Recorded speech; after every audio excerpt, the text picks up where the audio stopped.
Praise the Lord. Mathai എഴുതിയ സുവിശേഷം 8-ാം അധ്യായം. അവൻ മലയിൽ നിന്ന് ഇറങ്ങി വന്നാറെ വളരെ പുരുഷാരം അവനെ പിന്തുടർന്നു. അപ്പോൾ ഒരു കുഷ്ഠരോഗി വന്ന് അവനെ നമസ്കരിച്ചു. കർത്താവേ, നിനക്ക് മനസ്സുണ്ടെങ്കിൽ എന്നെ ശുദ്ധമാക്കുവാൻ കഴിയും എന്ന് പറഞ്ഞു. അവൻ കൈ നീട്ടി അവനെ തൊട്ടു. എനിക്ക് മനസ്സുണ്ട്, നീ ശുദ്ധമാക എന്ന് പറഞ്ഞു. ഉടനെ കുഷ്ഠം മാറി അവൻ ശുദ്ധമായി. യേശു അവനോട്, നോക്കൂ, ആരോടും പറയരുത്. അവർക്ക് സാക്ഷ്യത്തിനായി നീ ചെന്ന് നിന്നെ തന്നെ പുരോഹിതന് കാണിച്ച് മോശെ കൽപ്പിച്ച വഴിപാട് കഴിക്കുക എന്ന് പറഞ്ഞു. അവൻ കഫർന്നഹൂമിൽ എത്തിയപ്പോൾ ഒരു ശതാധിപൻ വന്ന് അവനോട്, കർത്താവേ, എൻ്റെ ബാല്യക്കാരൻ പക്ഷവാതം പിടിച്ച് കഠിനമായി വേദനപ്പെട്ട് വീട്ടിൽ കിടക്കുന്നു എന്നപേക്ഷിച്ചു പറഞ്ഞു. അവൻ അവനോട്, ഞാൻ വന്നവനെ സൗഖ്യമാക്കും എന്ന് പറഞ്ഞു. അതിന് ശതാധിപൻ, കർത്താവേ, നീ എൻ്റെ പുരയ്ക്കകത്ത് വരുവാൻ ഞാൻ യോഗ്യനല്ല. ഒരു വാക്കുമാത്രം കൽപ്പിച്ചാൽ എൻ്റെ ബാല്യക്കാരന് സൗഖ്യം വരും. ഞാനും അധികാരത്തിന് കീഴിലുള്ള മനുഷ്യനാകുന്നു. എൻ്റെ കീഴിൽ പടയാളികളുണ്ട്. ഞാൻ ഒരുവനോട് പോക എന്ന് പറഞ്ഞാൽ പോകുന്നു, മറ്റൊരുത്തനോട് വരിക എന്ന് പറഞ്ഞാൽ വരുന്നു. എൻ്റെ ദാസനോട് ഇത് ചെയ്യുക എന്ന് പറഞ്ഞാൽ അവൻ ചെയ്യുന്നു എന്നുത്തരം പറഞ്ഞു. അത് കേട്ടിട്ട് യേശു അതിശയിച്ചു. പിൻചെല്ലുന്നവരോട് പറഞ്ഞത്, ഇസ്രായേലിൽ കൂടെ ഇത്ര വലിയ വിശ്വാസം കണ്ടിട്ടില്ല എന്ന് ഞാൻ സത്യമായിട്ട് നിങ്ങളോട് പറയുന്നു. കിഴക്കുനിന്നും പടിഞ്ഞാറ് നിന്നും അനേകർ വന്ന് അബ്രഹാമിനോടും ഇസഹാക്കിനോടും യാക്കോബിനോടും കൂടെ സ്വർഗരാജ്യത്തിൽ പന്തിക്കിരിക്കും. രാജ്യത്തിൻ്റെ പുത്രന്മാരെയോ ഏറ്റവും പുറത്തുള്ള ഇരുളിലേക്ക് തള്ളിക്കളയും.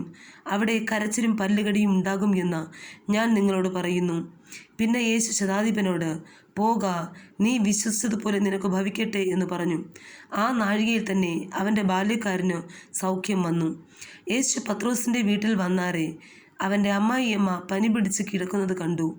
അവൻ അവളുടെ കൈ തൊട്ട് പനി അവളെ വിട്ടു. അവൾ എഴുന്നേറ്റ് അവർക്ക് ശുശ്രൂഷ ചെയ്തു. വൈകുന്നേരമായപ്പോൾ പല ഭൂതഗ്രസ്തരെയും അവൻ്റെ അടുക്കൽ കൊണ്ടുവന്നു. അവൻ വാക്കുകൊണ്ട് ദുരാത്മാക്കളെ പുറത്താക്കി സകല ദീനക്കാർക്കും സൗഖ്യം വരുത്തി. അവൻ നമ്മുടെ ബലഹീനതകളെ എടുത്ത് വ്യാധികളെ ചുമന്നു എന്ന് യെശയ്യാ പ്രവാചകൻ പറഞ്ഞത് നിവൃത്തിയാകുവാൻ തന്നെ. എന്നാൽ യേശു തൻ്റെ ചുറ്റും വളരെ പുരുഷാരത്തെ കണ്ടാറെ അക്കരയ്ക്ക് പോകുവാൻ കൽപ്പിച്ചു.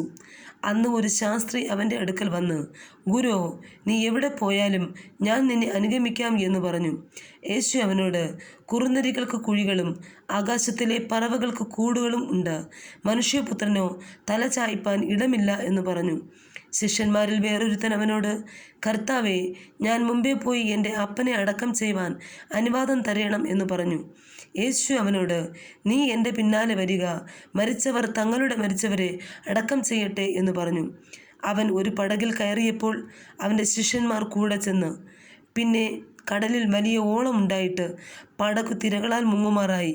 അവനോ ഉറങ്ങുകയായിരുന്നു. അവർ അടുത്തു ചെന്ന്, കർത്താവെ, രക്ഷിക്കണമേ, ഞങ്ങൾ നശിച്ചു പോകുന്നു എന്ന് പറഞ്ഞു. അവനെ ഉണർത്തി.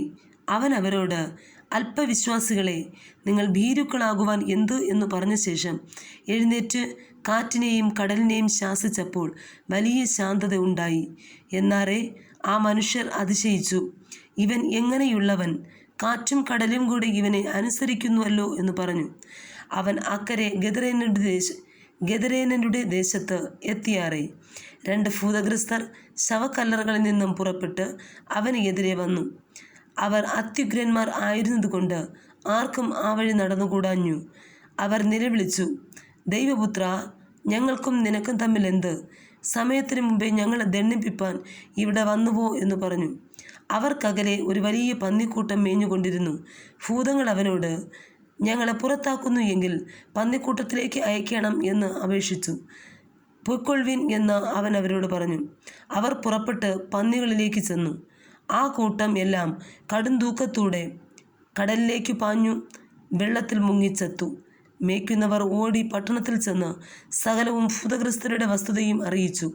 ഉടനെ പട്ടണമെല്ലാം പുറപ്പെട്ട് യേശുവിനെതിരെ ചെന്നു. അവനെ കണ്ടാറെ തങ്ങളുടെ അതിർ വിട്ടു പോകണമെന്ന് അപേക്ഷിച്ചു. ആമേൻ.